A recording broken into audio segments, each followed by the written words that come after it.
G'day guys, I'm about to break this gnarly old rope and see how strong it actually is. So this is an old access line from a canyon. Just before you get to a wrap point, there's a small section where you just kind of scramble down, and this is hand over hand, so you don't actually rappel off this particular one. But amazingly, this old thing has its label still on there. So this is actually from 2019, and all the details are still on there. So good on you, Edelrid, for making a little tag that actually lasts. So it's obviously pretty dirty. It's got algae or some crap all through it, but it doesn't feel fluffy or really that crusty either. So I'm not sure how bad it'll be, but honestly, I think it's probably going to be close to full strength. But anyway, I've got the pull tester right here, so I'll whack it in there and see how strong she is. So for the first test, I'm just going to pull on the butterfly knot that was already in there.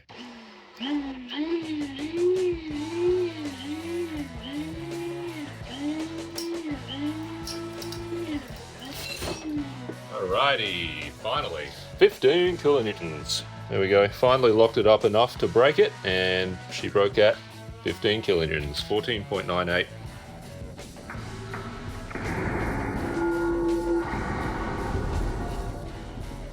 Okay, second try.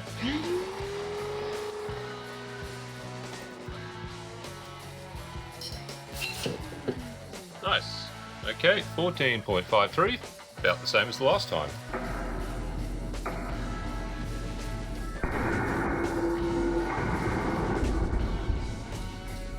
So I've attempted to make a little loop like that with just barrel knots on there. So we'll see if I can actually get this stretched out.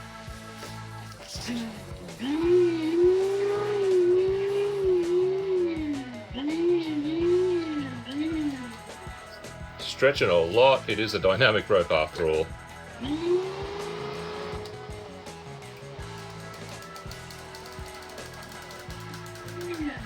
Oh my god. Bloody dynamic ropes.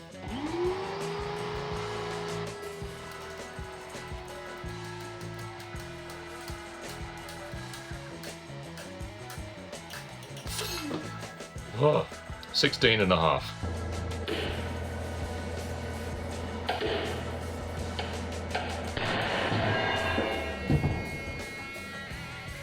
So this piece was just long enough to make a single strand.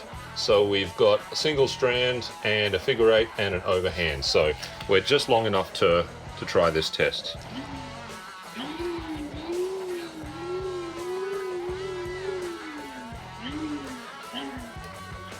Ah!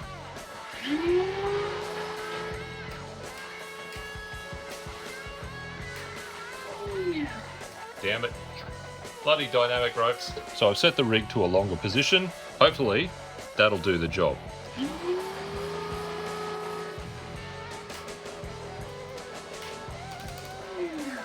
Damn it.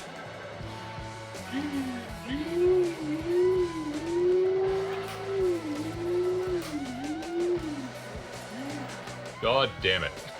So this rope is probably core shot by now. It's got a lot of permanent stretch on it already, but I've made this little rig on these acro props, so I have raised it from that position, and I'm still preloading it by winding up the end. So that is how stretchy this rope is. I can't see anything wrong with it at all, and we've put almost 2 kilonewtons of preload on it. So one final time, let's see how this bastard goes. Okay, I don't want to make my rig any longer than this. Let's do it.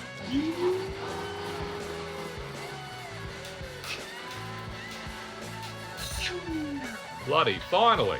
All right, 10 kilonewtons.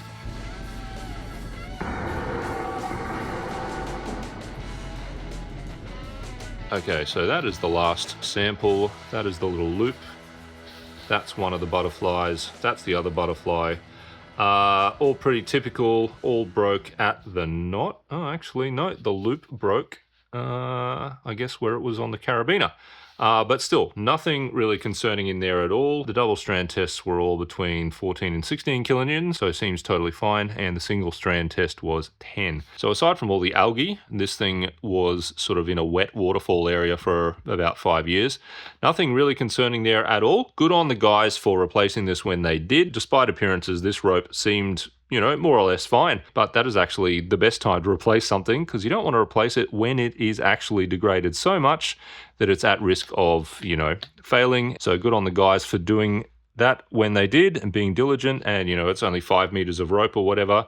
This is actually a dynamic rope. I don't think you want a dynamic rope in that situation. But going by the fact that this was an end, I have a feeling somebody had just taken one too many whippers about 6 meters up, and then they had this spare 5 meter length lying around after they chopped it. So anyway, good job for them. Good job for the guys for maintaining the equipment, and good job for Edelrid for making this bloody good rope as well. So anyway, thanks for watching. Scratch you later.